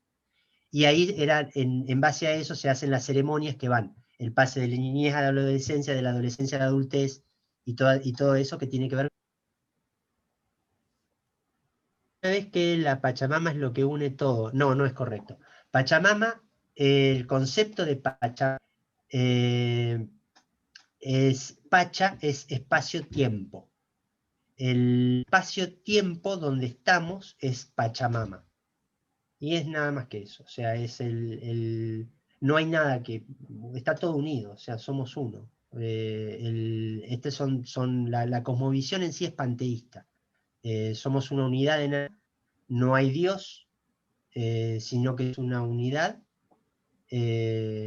Nunca adoraban al sol, eso no existe, ni ninguna comunidad adoraba ninguna anterior, no las de Sudamérica, sí las del norte. Casualmente las violentas adoran a un dios,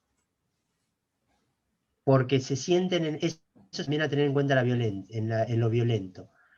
Todas las culturas violentas tienen un dios al que adoran, porque ese dios es el que les manda a matar al otro. Las pacíficas no tienen dios. ¿Y en los incas entonces no tenían así esos dioses? No. La función femenina y una función masculina que es esotérica, o sea, simbólica, en el Taita Inti, como el dador de vida, pero es simbólico. Y Mamaquilla como figura femenina, que es la luna, no como Dios, o sea, no es el sol el creador que te da energía, tiene la función de padre. Y trata como un Dios, el tratamiento que hay hacia eso es como la fuente de vida, es el respeto por la fuente de vida, como creador. O sea, no es que le piden al sol algo, no, eso sí es la interpretación que hacen después los occidentales, sobre todo los antropólogos, que cuando toman nota, notan lo que les parece. Bueno, lo mismo que el término mapuche, que dice mapuche, gente de la no es tierra, tampoco.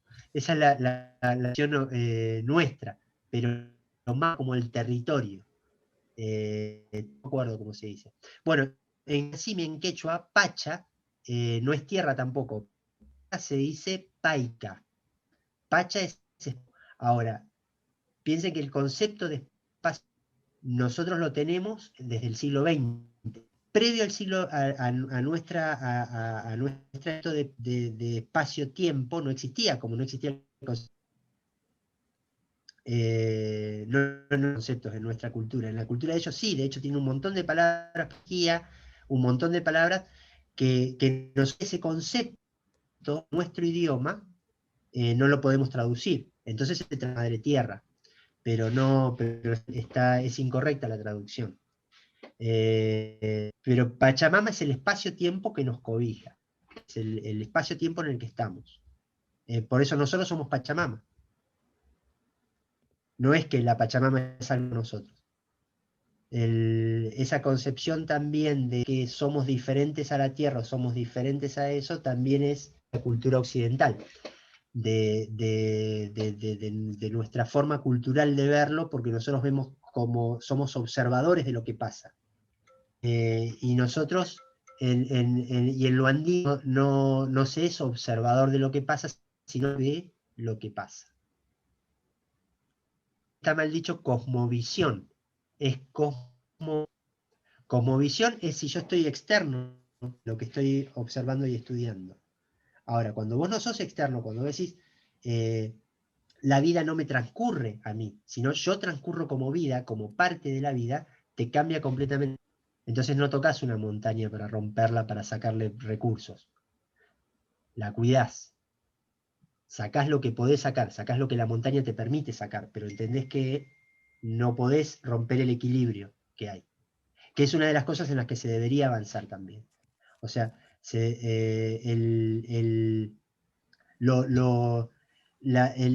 avance de la tecnología es importante, pero en relación con la naturaleza, que en eso hay muchísimo para aprender de lo que fue, de lo que fue lo Inca. O sea, si ustedes pueden ver las construcciones andinas, están increíblemente en armonía con la naturaleza. Todas las construcciones van bordeando las montañas, se cuida mucho, se explotaba la minería, de hecho, porque los incas tenían oro, Sin embargo, no te dieron una montaña para sacarte el oro. Se sacaba lo que se podía sacar, lo que la montaña permitía que se sacara, y el resto se dejaba ahí, porque necesitas acomodar el equilibrio, necesitas mantener el equilibrio. Y esas cosas son sumamente importantes, sería muy bueno para nuestra cultura tomar de esas cosas y incorporarlas. O sea, porque una de las cosas que sí tiene lo andino, es que lo andino tenía la capacidad de integrar. O sea, no era esto es mejor que esto, ni esto por encima de esto. No, es lo andino con lo amazónico, con la cultura del mar, era una sola unidad, donde estaba integrado y donde cada cual tenía su función, como en un engranaje. Te paso una pregunta, Fer, y vamos cerrando la Sí. charla. Después, bueno, todo lo que nos has contado, de cómo, bueno, maravillosa la civilización inca. ¿Por qué cuando se viene de Europa a colonizar y a saquear, por qué quedó esto de que están, como fue recientemente el Día del Respeto por la Diversidad Cultural, sea esto del otro discurso y diciendo que acá se vino a civilizar, como que acá de Europa se vino la civilización acá, cuando se produce todo bueno, que fue un genocidio básicamente? ¿Por qué quedó ese concepto de que llega la civilización, que llegaron a civilizar a las tribus indígenas? En primera instancia creo que por ignorancia, porque, o sea, piensen en lo que eran los gallegos que llegaron, no eran los más lúcidos. O sea, no, y aparte porque era lo que entendían. Piensen cómo se vivía en la Europa medieval. O sea, los romanos peleándose con los griegos, con los chinos, eran todos peleaban con todos, y la forma la forma de relacionarse era esa, en Occidente en realidad, porque tenés que tomar también a los chinos y a los mongoles. O sea, la forma que tenían de relacionarse era violenta. Era imperial, o sea, eran imperios contra imperios. Entonces llegaron acá y dijeron, un imperio más. Y después, bueno, está que a partir de 1880 en adelante quedó una versión oficial. Y esa versión se mantuvo. Se mantiene hasta el día de hoy porque son muy pocos los que saben los acuerdos de Rosas con Calfucurá. Es más, si salimos a la calle a preguntar o ponemos una encuesta en Twitter, a ver cuántos son los que conocen los acuerdos de Rosa con Calfucurá, y te vas al 98% no lo sabe. Porque no te lo explican, porque no les enseña, porque a nadie le importa, porque esa también es la realidad, a nadie le importa. Te empieza a importar cuando te toca cerca. Cuando lo que te tomaron tu terreno, cuando te prendieron fuego un camión, cuando sale en la televisión, cuando te aparece un tarado como Jones Wallace, diciendo que es un preso político. Cuando no, estás preso por asesino, o sea, porque estás metido no es por eso. O cuando ahí se le empieza a prestar atención, pero mientras tanto es como que la gente sigue mirando Netflix. A nadie le importa. A nadie le importa. A nadie le importa el presupuesto del INAI. Pero así como eso no le importan un montón de cosas. Y lo que te enseñan en la escuela, y lo estudias para probar, nada más. No lo estudias porque te importe. Y es a muy poca gente a la que le importa también conocer sus propios orígenes. A muy poca gente le importa saber, mi abuelo, mi bisabuelo, mi tatarabuelo, ¿qué origen eran? ¿De dónde vengo yo? O sea, y nos vamos a dar cuenta que por ahí muchos somos mestizos, o sea, o que tenemos un octavo, una 16ª parte de huarpe o de pehuenche o de algo de eso. Y nos vamos quedando como con lo que nos importa para sobrevivir el día. Y toda esta historia, de dónde venimos, cómo se construyó y todo eso, no le importa a nadie. Y despertar el interés en eso es bastante difícil porque nosotros lo vivimos a diario. O sea, nosotros nos damos cuenta en los seminarios, en los talleres, que cuando mostramos hablar de medicinas ancestrales o de culturas ancestrales, lo primero que se les viene a la mente es un chamán tirando cartas de tarot, o sea, una cosa ridícula. O se imaginan un chamán, una persona con poderes, está todo se ha tergiversado tanto en base a a la educación que nos han brindado, que está en discusión. O sea, el sistema educativo nuestro es muy malo. Y lo que se llega, y lo que llega a hacer no despierta el interés en aprender, despierta el interés en zafar. Y ese zafar después sigue en la vida diaria. Entonces vos sabés que el 60% de los recursos del país los maneja el Estado. Entonces la forma de zafar en este país es teniendo algún carguito en el Estado. Es con esa. Entonces ese zafar ya nos quedó en la cultura. Nos quedó en la cultura, lo tenemos metido en la cultura, es zafar. Y en ese zafar también han entrado descendientes de indígenas, que también zafan y también buscan el carguito en el Estado, porque eso también es real. O sea, también está, no es que sean todos buenos de ese lado. O sea, la mayoría no tienen ni la más pálida idea ni de su idioma, ni de su cultura, ni de sus ancestros, ni de nada de eso. Lo defienden pero sin saber lo que es. Nos hemos encontrado con muchos indígenas que cuando le preguntás acerca de su cosmovisión, cosmovivencia, como le quieran llamar, no tienen ni idea. Ni idea. Ni les interesa saberla tampoco. Se han mezclado tanto, y ese zafar ha sido tanto que se ha perdido. En Mendoza, por ejemplo, había 4 lenguas huarpe diferentes. De las 4 lenguas queda una sola. También, producto de que Sarmiento prohibió las lenguas indígenas y con pena de muerte para el que hablara un idioma. Pero después, los que han venido más adelante no se han preocupado por recuperar eso. Muchos están buscando el tongo. Muchos están buscando la parte política y la ayuda política, y ver cómo pueden hacer para zafar y agarrar un carguito en algún lado, o con esto, y están en esa, y hay muchos que están en esa. Y diría que bastante. Creo que culturalmente estamos muy afectados. Muy afectados.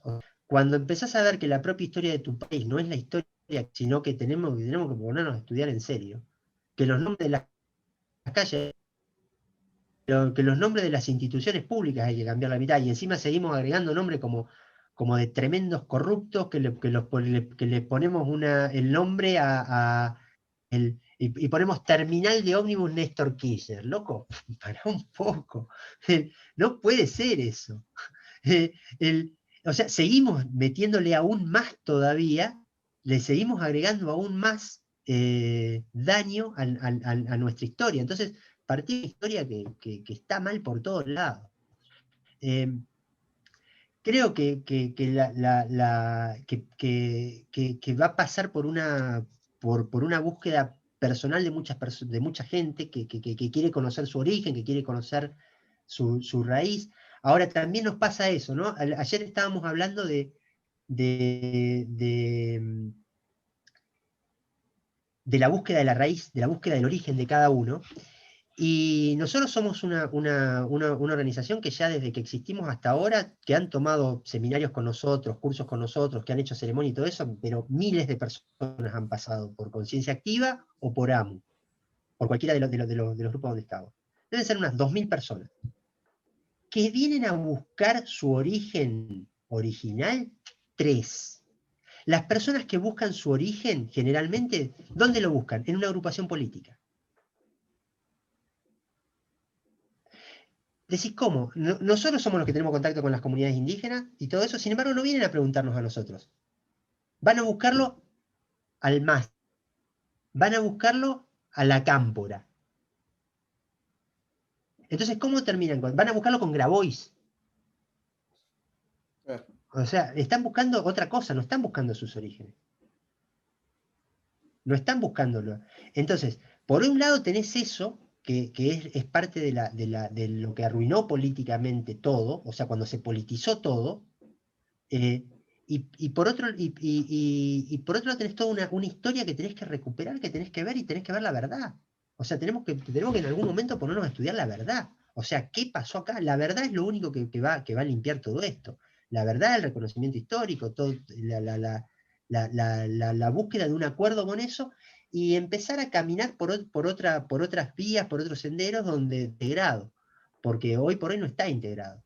Hoy por hoy somos netamente, somos una sociedad completamente, no sé si occidentalizada, porque hay muchas voces del otro, pero son voces erráticas, o sea, se mezcla mucho. Hay mucho dentro del ambiente nuestro de hipismo yanqui, o sea, que se mezcla con chamanismo, entonces se confunden lo que es hipismo con chamanismo o con culturas ancestrales sudamericanas. Entonces, todo eso que viene de la mentalidad hippie de los 60 de Estados Unidos, es como que se ve como que está relacionado con los ancestrales, no tiene ni punto de comparación, o sea, no tiene nada que ver.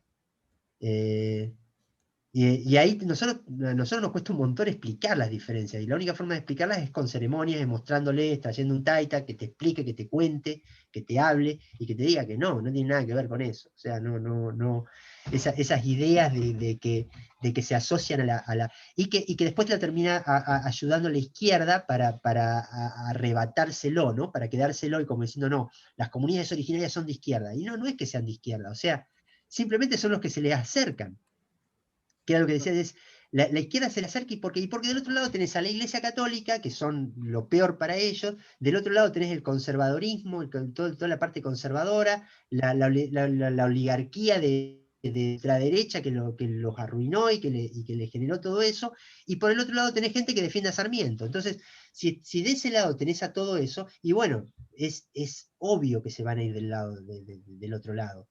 Entonces vas a tener indígenas defendiendo a Evo Morales o al Che Guevara, lo cual es ridículo, pero está, está esa parte. Mientras no haya una búsqueda real de la verdad, mientras la gente no se informe, mientras la gente no se interese por estudiar su origen, que debería ser algo importantísimo, va a ser muy difícil. Va a ser muy difícil, y lo vemos difícil. Yo creo que nosotros somos simplemente un eslabón que va a quedar perdido en el tiempo, pero que hacemos un esfuerzo por tratar de mantener por lo menos la filosofía, que la filosofía, ese es el trabajo de ciencia activa, o sea, es mantener las filosofías que queden vivas, que las ceremonias se hagan, eh, em, que se pueda dar continuidad, que el Inti Raymi todos los años se celebre para que el Año Nuevo Mapuche se celebre, que el Año Nuevo Guaraní se celebre, que la cultura se mantenga, que los idiomas se mantengan, que todo eso se pueda sostener. Ahí creo que Jess había preguntado algo, pero Libros que preguntas. recomiendes para entender. Para entender qué parte. ¿Qué es lo que...? Porque la mejor forma de entender es metiéndote adentro, es viviéndolo. Es viviendo ceremonias, haciendo seminarios, es haciendo ceremonias. Un libro no te puede explicar lo que, por ejemplo, acá está Carlos Delfino, que está ahí abajo. El año pasado pudimos estar en el Inti Pacari en Tres Cruces, en Cusco. Es la unión del Amazonas con la cordillera de los Andes. En ese lugar, desde 4.000 metros de altura, podés ver el Amazonas. Ver la salida del sol, del primer sol del año, de lo que sería el año nuevo, de cuando el sol empieza a acercarse a la Tierra, y ver cómo se desarman los colores abajo de las nubes, en medio de una ceremonia quero, con plantas medicinales, y todo eso no te lo explica ningún libro. O sea, Claro. lo que podés llegar a sentir en esos espacios, eso no se puede explicar. Es más de sentirlo espiritualmente, lo que estás contando, la experiencia más es en el lado que espiritual. no se puede explicar. Cualquier cosa que te diga va a ser mi apreciación y los 20 que estábamos ahí te van a dar 20 visiones distintas y ninguno va a decir exactamente qué es lo que sintió porque no se puede, porque no hay vocabulario para poder expresar eso. Y estoy dando un ejemplo de una ceremonia. El alinearte y entender que, por ejemplo, que a partir del 21 de septiembre el Sol empieza a estar más cerca de la Tierra y la Tierra empieza a brotar. El entender por qué que una montaña late y que se contrae como si fuera el corazón en invierno y que se dilata en verano como liberando agua, como la sangre, y entender eso y vivirlo y sentirlo y sentirte una unidad con todo eso no tiene explicación. Y eso no te lo puede explicar ni un libro, ni un video, ni una charla, ni nada. Eso es sentarte y mirar y entender y tratar de darte cuenta de que no somos puestos por extraterrestres en el planeta, ni somos creados, ni somos nada de eso, sino que surgimos de los mismos elementos con los que está constituido ese árbol, de los mismos elementos que está constituido, o sea, tenemos el mismo porcentaje de agua, de fuego, de tierra y de aire, que tiene el planeta, que tiene una planta, que tiene un pez. Eh, el entender cómo se interrelaciona la vida no se puede explicar. Sí, si lo que hay es eh, qué sé yo, casi que diría como para arrancar a comprender algo, el chamán urbano de Sergei King, que es un libro que es como muy fácil de leer, eh, como para comprender cómo se puede llegar a ir entendiendo algo de eso, que es un libro que está en PDF, que se puede descargar de internet. Es como un libro fácil para arrancar a comprender algo, aún así tener un montón de crítica para hacer al respecto, pero un libro eh, maorí, el chamán ese, ahí lo escribió Gaby. Eh, el- mm, Podría ser un libro como para arrancar, si quieren un perfil un poco más científico, El campo, de Line McTaggart. Es un libro que explica muchas de estas cosas, como los más simples como para empezar, pero la mejor forma es vivirlo, es vivir la ceremonia, es estar ahí. Es seguir un corrido, o sea, porque incluso las rutas ceremoniales, para terminar de entender por lo menos 3 años seguidos, o sea, haber hecho 3 porque en todas vas entendiendo cosas distintas. Vos podés repetir una ceremonia todos los meses y todos los meses va a ser distinta. Cada vez que porque vos vas cambiando. Eso que dicen los orientales de que nunca nadás 2 veces en el mismo río. Y es cierto. O sea, el unirse con todo eso es todo un proceso, pero eso hay que entenderse con uno mismo también, es amigarse con uno mismo y amigarse con todas estas cosas. Y no ver a un indígena como un enemigo. Eh, También hay muchos indígenas que tienen que dejar de ver al blanco como un enemigo, pero para eso somos nosotros los que tenemos que extender el brazo. Nosotros también tenemos que extender la mano y decir, bueno, sí, ya acá nos la mandamos. Acá, acá hicimos, acá cometimos un error, acá cometimos un error. Te diría que casi todas en Sudamérica son pacíficas.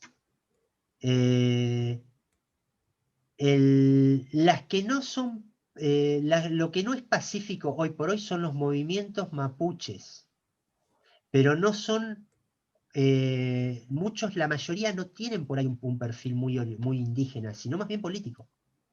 Lo que es violento es la política, no la cosmovisión. El mapuche en esencia no es violento. Yo he estado en montones de comunidades mapuche, no vi que fueran hostiles. De un lado, son re pacíficos, son re buena gente,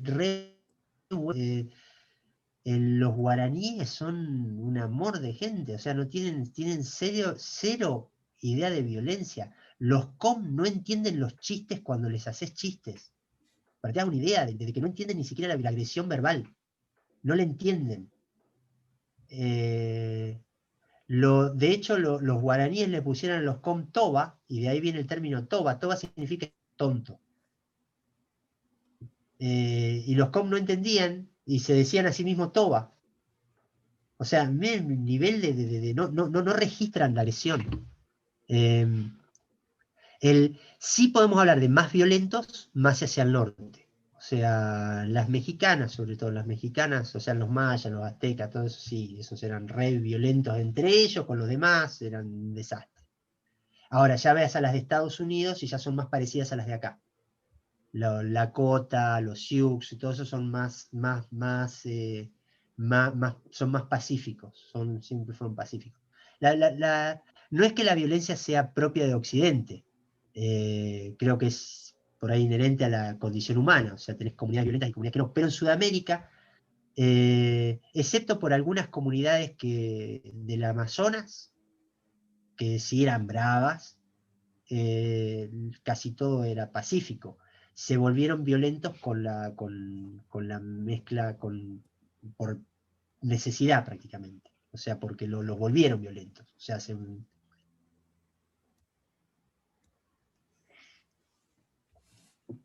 ¿algún otro? Quedaron todos. O sea, Parece ser que quedó quedaron todo todos muy muy claro. satisfechos. Sí, la verdad que ha estado deslumbrante, hermano.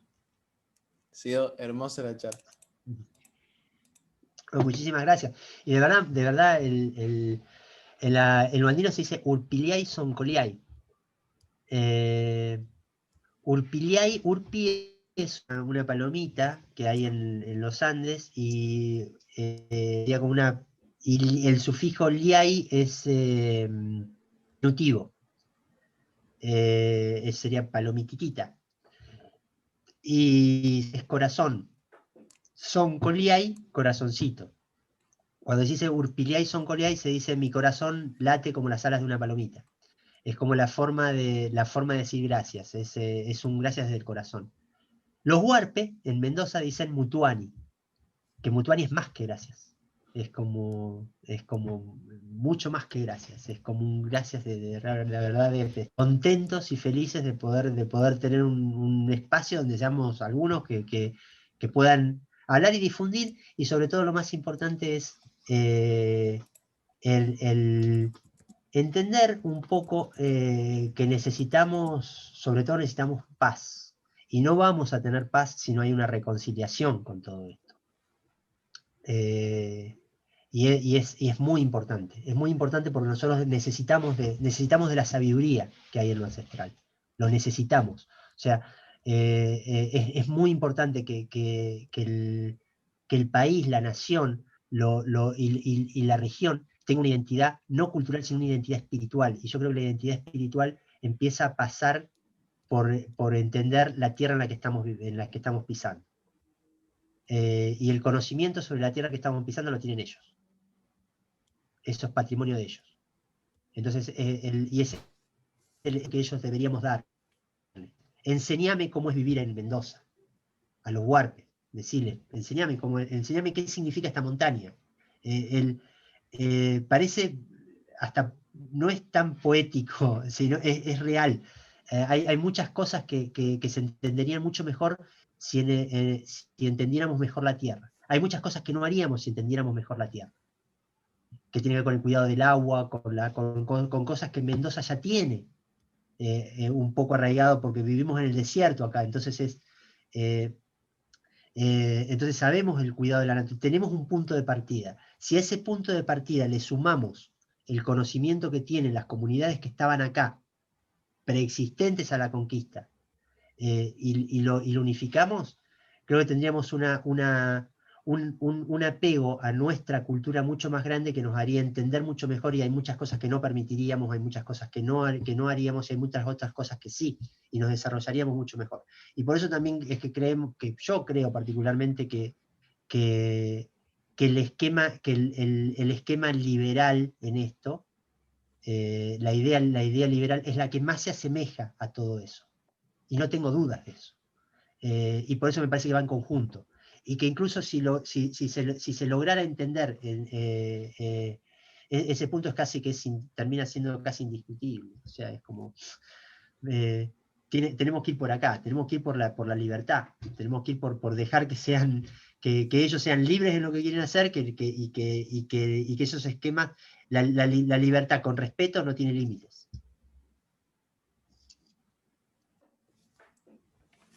Exactamente. Bueno, vamos a cerrar. Bueno, voy finalizando ya el Zoom. Bueno, muchísimas gracias, Fernando, por la charla, la verdad que sin palabras. Bueno, gracias. Bueno, nos vemos.